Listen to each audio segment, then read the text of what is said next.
a lone farmer, buried under debt and heartache, stumbled upon a half-frozen mare in the snow.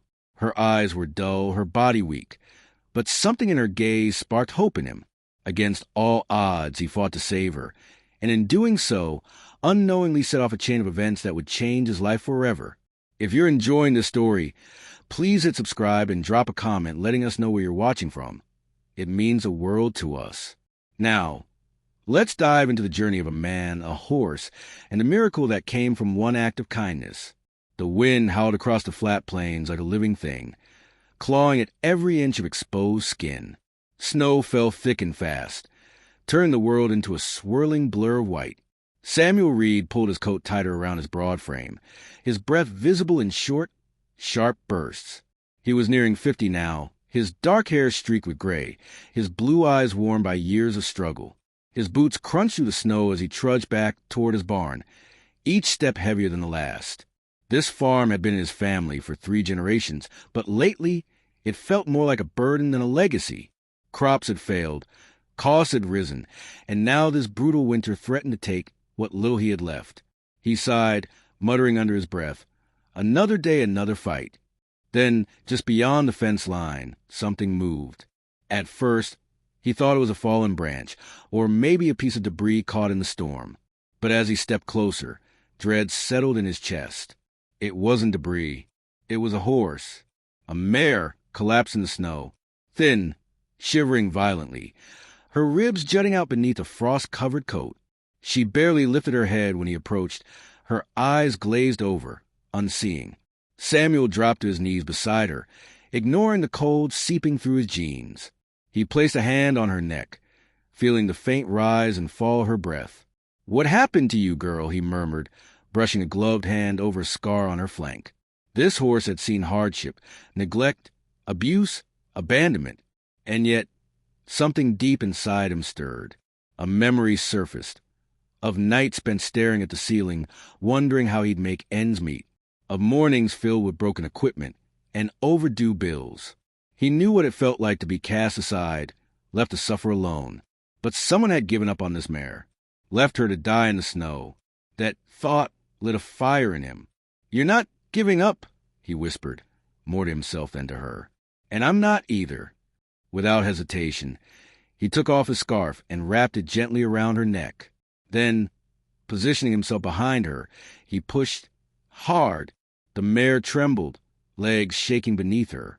The wind screamed louder, the snow falling harder, but Samuel didn't stop. Finally, with one final shove, she rose, swaying unstable, but standing. "That's it," he said, voice firm but kind. "We're going home." The walk back to the barn was slow, grueling. Every few steps, she stumbled, and Samuel stopped with her, never letting go. When they finally reached the barn, he led her inside, spread fresh straw, and eased her down. He fetched water and feed, but she barely looked at them. He didn't mind. "She just needs time," he told himself, crouching beside her. Time and someone to believe in her. Outside, the storm raged on. Inside, for the first time in a long while, Samuel felt something stir within him. Hope. Days passed. The mare, whom Samuel named Faith, remained weak, refusing food and barely moving. But Samuel stayed by her side, speaking softly, telling her stories about the farm, about his father, about the years of struggle that had brought him here. "You remind me of me," he said one evening, adjusting the blanket over her trembling body.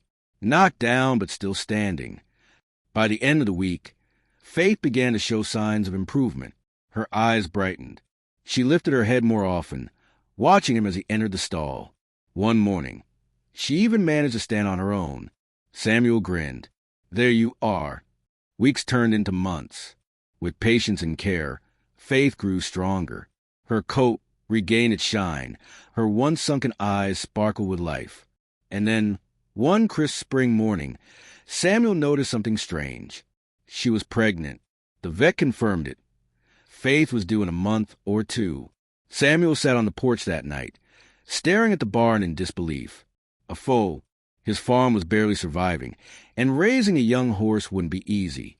But as he watched Faith rest quietly inside, he felt something shift. This is a second chance, he said aloud. For both of us.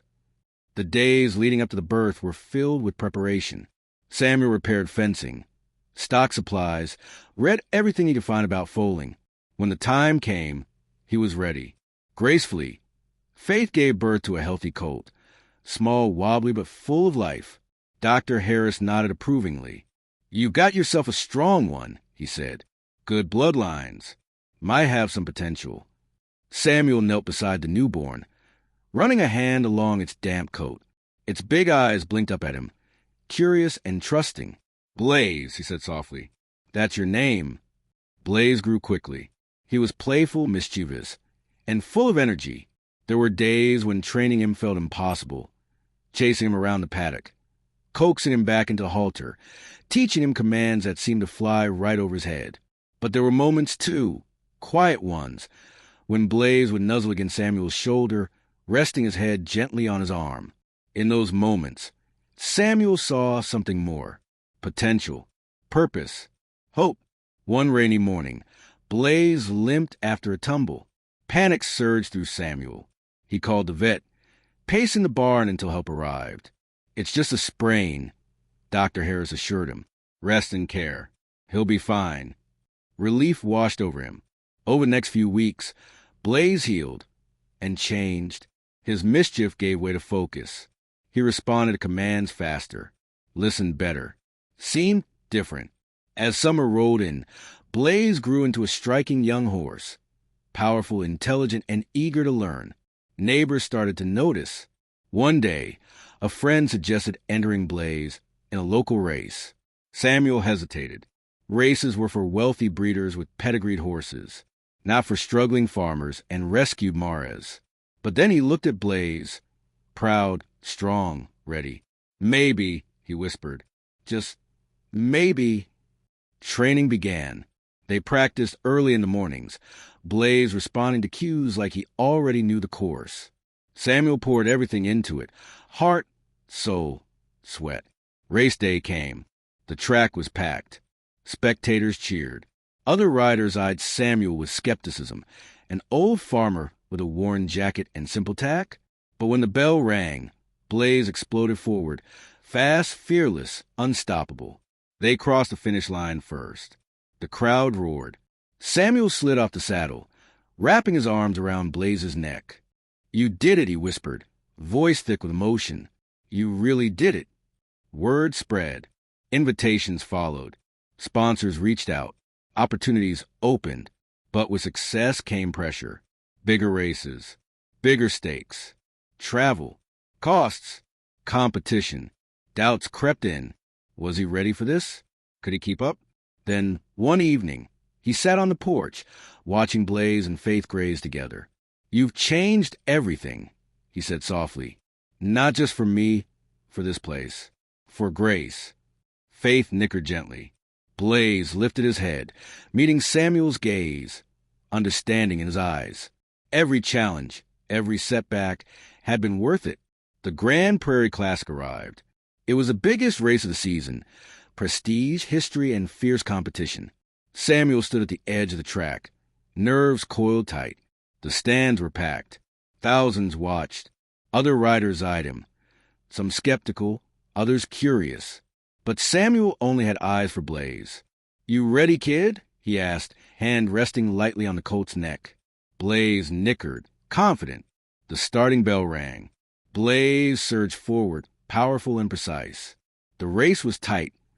Every horse a champion in their own right. Thunderstrike, the favorite, matched Blaze stride for stride. Final stretch. Blaze found one last burst of energy. They crossed the finish line, ahead by a heartbeat. The crowd erupted. Samuel slid off the saddle, pulling Blaze close. You did it, he whispered. Absolutely amazing. Later that night, back at the farm, Samuel stood in the paddock under the moonlight. Faith and Blaze grazed together, content. You've changed everything, he said again, smiling. Moral lesson. Sometimes the smallest act of kindness can lead to the greatest miracles. Never underestimate the power of belief in others and in yourself. If you enjoyed this story, don't forget to subscribe and leave a comment below. We love hearing from you. More stories are coming soon, and we can't wait to share them with you. Thank you for listening.